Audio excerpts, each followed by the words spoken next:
नमस्कार प्यारे बच्चों, आज के इस वीडियो में हम लेकर के आए हैं आप सभी के लिए क्लास 10th के चैप्टर 2 का मोस्ट इम्पोर्टेंट क्वेश्चन। आज के इस वीडियो में हम बताएंगे 20 ऐसे ऑब्जेक्टिव जो कि आपके बोर्ड एग्जाम के लिए काफ़ी इम्पोर्टेंट है। अगर आप वीडियो को शुरू से अंत तक देख लेते हो तो आपको वैसे ऑब्जेक्टिव मिल जाएंगे याद करने को जो कि डायरेक्ट आपके बोर्ड एग्जाम में आएंगे और इससे ज़्यादा एक भी प्रश्न आपको याद करने की ज़रूरत नहीं है। तो चलिए आज के इस वीडियो को स्टार्ट करते हैं। और वीडियो स्टार्ट करने से पहले मैं आप सभी को बता दूं कि अगर चैनल पर नए हो तो चैनल को सब्सक्राइब कर देना, वीडियो को लाइक ज़रूर करना। तो चलिए यहाँ पे पहला जो क्वेश्चन है, यदि x-1 बहुपद px का गुणनखंड है तो p1 का मान क्या होगा। सबसे पहले जब भी ऐसा आपके पास प्रश्न आएगा तो आपको घबराना नहीं है। यहाँ पे क्या कहा जा रहा है कि ये जो x-1 है वो px का क्या गुणनखंड है, तो p1 का मान बताना है। तो जैसे कि p1 का मतलब होता है जहाँ पे x है वहाँ पे 1 रख देना है। तो जैसे ही हम यहाँ पे 1 रखेंगे तो 1 में से 1 चला जाएगा तो कितना बचेगा, 0। इसीलिए इसका right answer option number A हो जाएगा। आपको घबराना नहीं है, दिमाग लगाकर अच्छे ढंग से सारे प्रश्न को क्लियर कर लेना है, ठीक है। इसके बाद यहाँ पर 2 नंबर क्वेश्चन है, बहुपद x² प्लस 5x प्लस 6 के मूल है। मूल का मतलब इसके शून्यक है। तो शून्यक का मतलब होता है x के स्थान पे वैसा मान जो अगर हम रख देंगे तो उसका मान 0 आ जाएगा। जैसे कि अगर हम चेक करेंगे -2 रख करके तो -2 का स्क्वायर हो जाएगा 4 और ये कितना है 6, तो 6 4 इधर कितना हो जाएगा 10 हो जाएगा और 5 में -2 से गुना करेंगे तो -10 हो जाएगा। तो 10 में से 10 घटाएंगे तो 0 आ जाएगा। आप कॉपी पर भी करके देख सकते हो। तो ये वाला तो शून्यक हो गया -2। अब -3 एक बार चेक करते हैं, ठीक है। तो -3 रखेंगे तो -3 का स्क्वायर कितना हो जाएगा, 9 हो जाएगा और 9 इधर 6 15 हो जाएगा, ठीक है। और -3 में 5 से गुना करेंगे तो -15 हो जाएगा। तो वैसे ही आपको चेक करना है। तो अगर देखा जाए तो option A he right answer हो जाएगा, क्योंकि -2 और -3 जो इसके शून्यक है, क्योंकि x के जगह रख रहे हैं तो 0 आ जा रहा है। अब आपको विश्वास नहीं होगा कि सर 2 रख कर एक बार बता दीजिए। तो जैसे 2 रखेंगे तो 2 का स्क्वायर कितना हो जाएगा 4 और यहाँ पे 6 कितना हो जाएगा 10 हो जाएगा। और फिर 5 में 2 से गुना करेंगे तो 10 हो जाएगा। 10 10 कितना हो जाएगा 20 हो जाएगा। ऐसा ही ये नहीं आएगा, ठीक है। तो ये दोनों हमारा क्या आ गया, ऑप्शन नंबर 1 राइट आंसर हो गया, ठीक है। इसके बाद यहाँ पर 3 नंबर क्वेश्चन है, x² - 7x प्लस 12 को गुणनखंड के रूप में लिखा जा सकता है। अब इसको गुणनखंड के रूप में कैसे लिखा जा सकता है, तो इसको आप कैसे आसानी तरीका से लिखिएगा, चलिए इसको समझाते हैं। तो यहाँ पे आपको क्या कर देना है, सोचना है अपने दिमाग में कौन ऐसा संख्या है जिसको गुना करने पर 12 आना चाहिए और जोड़ने पर 7 आना चाहिए। तो आप बता सकते हो, तो आप बिल्कुल बता सकते हो कि सर 4 और 3 एक ऐसी संख्या है जिसको हम जोड़ेंगे तो कितना आ जाएगा, 7 आ जाएगा और गुना करेंगे तो 12 आ जाएगा। जैसे देखो यहाँ पे -3 है तो -3 - 4 कितना हो जाएगा, -7 हो जाएगा। और अगर बात करेंगे तो -3 गुने -4 बराबर प्लस में 12 आ जाएगा। इसका राइट आंसर अगर देखा जाए तो ऑप्शन नंबर ए हो जाएगा। और इसमें क्या एक प्रश्न बनता है कि रैखिक बहुपद के शून्यकों की संख्या क्या होता है। इस बहुपद चैप्टर की हम बात कर रहे हैं। रैखिक बहुपद के शून्यकों की जो संख्या होता है वो 1 होता है, ठीक है। और द्विघात बहुपद के शून्यकों की संख्या जो होता है वो 2 होता है और त्रिघात बहुपद के शून्यकों की संख्या जो होता है वो 3 होता है। ये तीनों प्रश्न आप याद रखिएगा क्योंकि ये बहुत ही इम्पोर्टेंट माना जाता है आपके बोर्ड एग्जाम को लेकर, ठीक है। तो ये प्रश्न आपको जरूर आना चाहिए। इसके बाद चलिए आइए यहाँ पर चौथा नंबर क्वेश्चन है कि किसी द्विघात बहुपद ax² plus bx plus c के लिए यदि अल्फा और बीटा मूल हो तो अल्फा प्लस बीटा बराबर क्या होगा। तो आपने फॉर्मूला को जरूर याद किया होगा अगर आप इस चैप्टर के पढ़े होंगे तो उसमें आप क्या याद किए थे कि जो अल्फा प्लस बीटा का मान होता है वो -b/a होता है। इसका right answer option number D हो जाए। और एक और पढ़े होंगे अल्फा इंटू बीटा का मान c/a, ठीक है। इसके बाद आइए यहाँ पे अगला जो प्रश्न है 5 नंबर, वो कह रहा है यदि बहुपद px बराबर x² - 3x प्लस 2 है तो इसके शून्यक होंगे। ये भी काफ़ी मज़ेदार क्वेश्चन है और काफ़ी इजी भी है। तो कैसे चेक करना है, पहले एक रखकर, एक रखेंगे तो एक का स्क्वायर एक हो जाएगा, और यहाँ पर 2 है तो एक और 2 कितना हो जाएगा, 3 हो जाएगा, और एक में 3 से गुना करेंगे तो कितना हो जाएगा, तो 3 हो जाएगा, 3 में से 3 जाएगा तो 0 आ जाएगा, ठीक है। इसके बाद 2 रखेंगे तो 2 का स्क्वायर कितना हो जाएगा, 4, 4 और इधर 2 कितना हो जाएगा, 6, और यहाँ पर अगर फिर 2 रखेंगे 3 दूना का 6, माइनस वाला है इसीलिए 6 में से 6 गया तो 0। इसका भी right answer option number A हो जाएगा। अगर आपको जैसे मैं समझा रहा हूँ समझ में आ रहा है तो अच्छी बात है, नहीं अगर आ रहा है समझ में तो आप अपने कॉपी कलम पे कर सकते हो, ठीक है। अगर वो भी नहीं आएगा तो आप कमेंट में लिख सकते हो कि सर हमको ये फुल वीडियो में एक वैसा ही लाकर समझा दीजिए क्वेश्चन जो कि काफ़ी इम्पोर्टेंट हो, ठीक है, तो हम समझा देंगे। तो यहाँ पे चलिए 6 नंबर जो क्वेश्चन है वो बोल रहा है कि x square minus 2x plus 1 को गुणनखंड के रूप में लिखा जाए तो होगा। जैसे कि इसको क्या करना है, गुणनखंड के रूप में लिखना है। तो अभी हम क्या बताए हैं, इसके पहले में जब था x square minus 7x plus 12 था तो क्या बताए थे कि जोड़ने पर -7 आना चाहिए, ठीक है। तो यहाँ पर भी जोड़ने पर -2 आना चाहिए और गुना करने पर 1 आना चाहिए। तो जैसे यहाँ पे -1 है, -1 है, तो -1 कितना होता है, -2 होता है, और -1 गुना -1 कितना हो जाता है, +1 हो जाता है। तो अगर बात करें तो इसका right answer option number A ही हो जाएगा। शुरुआत में ही हम चेक कर रहे थे तो यही हो गया। जैसे अगर यहाँ बात करते तो -2 -1 -3 हो जाता है, और यहाँ +1 तो यानी कि प्लस में 2 हो जाता है, जो कि होगा नहीं, +1 और ये -1 तो ये वाला भी होगा नहीं, तो इसलिए इसका राइट आंसर क्या हो जाएगा, ऑप्शन नंबर ए हो जाएगा, ठीक है। इसके बाद आइए यहाँ पे 7 नंबर क्वेश्चन है, x + 3 और x - 2 बराबर क्या है। अब इसको गुना करके बता देना है कि ये इसमें कौन जो ऑप्शन है वो सही होगा। तो आपको कुछ नहीं करना है, बस थोड़ा सा दिमाग लगाना है। यहाँ पे क्या करना है, जोड़ना है।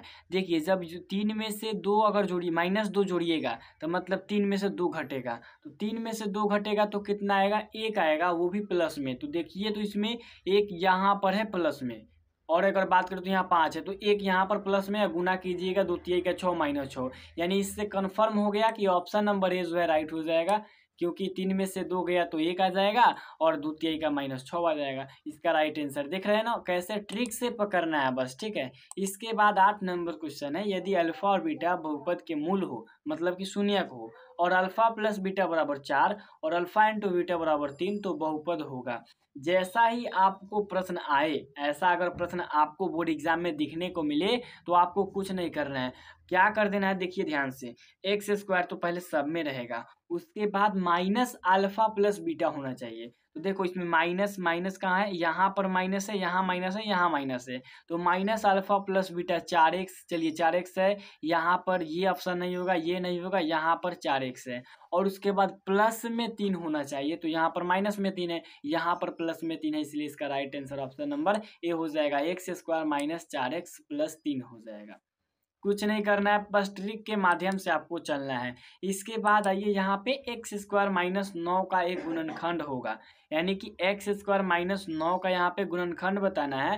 तो जैसे ही ये -9 इधर बराबर में जाएगा तो 9 हो जाएगा, ठीक है, प्लस में 9 हो जाएगा, और स्क्वायर जाएगा तो रूट में चल जाएगा, तो प्लस माइनस में क्या आ जाएगा, √9, और 9 का वर्गमूल कितना होता है, 3 होता है, तो इसका राइट आंसर हो जाएगा x + 3 और x - 3, इसका right answer option number A हो जाएगा, ठीक है। आइए इसके बाद करते हैं यहाँ पे 10 नंबर क्वेश्चन को क्लियर कर। यदि बहुपद x square plus px plus 12 के मूल -3 और -4 है तो p का मान क्या होगा। इसमें क्या बताना है कि जैसे कि यदि बहुपद जो है x square plus px plus 12, इसके मूल जो है -3 -4 है, तो p का मान बताना है। तो क्या कर देना है, पहले -3 यहाँ पे रख के देख लेना है, x के जगह पे -3 रख दो या फिर -4 रख दो, वहां से p का मान निकल जाएगा।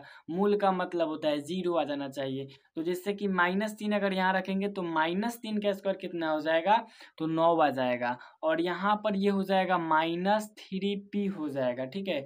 और यहाँ पे ये वाला 9 और 12, 12 9 कितना हो जाएगा, तो 12 9 होता है 21, और 21 जब बराबर के इस साइड आएगा तो कितना हो जाएगा, माइनस में 21, तो यहाँ पे -3p था और उधर में -21, तो माइनस से माइनस गया, p का मान कितना आ जाएगा, 7, यानी 21/3 यानी कि 7 आंसर आ जाएगा, ठीक है। ऐसे समझ में आ रहा है, एक बार फिर समझिए।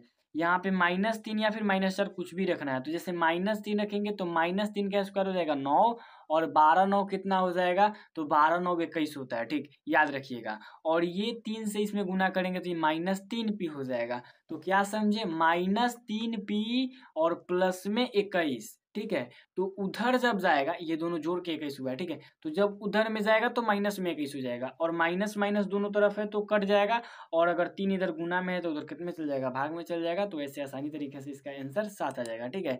इसके बाद आइए यहाँ पे 11 नंबर क्वेश्चन है, x² + 2x + 1 के शून्यक है।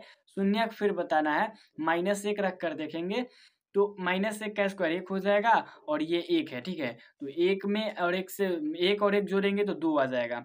अब यहाँ पे -1 में अगर 2 से गुना करते हैं तो -2 आ जाएगा, तो -2 में से -2 क्या हो जाएगा, घट जाएगा 0, -1 और -1, इसका right answer option number A हो जाएगा, ठीक है। इसके बाद आइए यहाँ पर 12 नंबर क्वेश्चन है, x² + 3x - 10 को गुणनखंड के रूप में लिखा जाए तो क्या मिलेगा। अभी हम क्या बताएं आपको, इसको गुणनखंड के रूप में लिखना है। तो इसमें देखिए कि कौन जो है उसको जोड़ने पर क्या आ जा रहा है, +3 और गुना करने पर -10। ऑप्शन नंबर ए को चेक करते हैं पहले। जैसे कि ये 5 है, तो 5 में से 2 घटाएंगे तो कितना आएगा, 3, जो कि यहाँ पर है। और 5 में अगर -2 से गुना करेंगे तो -10, जो कि यहाँ पर है। तो इसका राइट आंसर आगे देखना ही नहीं है, इसका right answer option number A हो जाएगा, ठीक है। इसके बाद आइए यहाँ पे अगले प्रश्न को क्लियर करते हैं। 13 नंबर क्वेश्चन है, x - 1 का होल स्क्वायर बराबर होता है। तो x - 1 का होल स्क्वायर बराबर क्या हो जाएगा, x² - 2ab यानी कि 2x और प्लस a का स्क्वायर यानी कि 1 हो जाएगा। इसका right answer option number A हो जाएगा, ठीक है।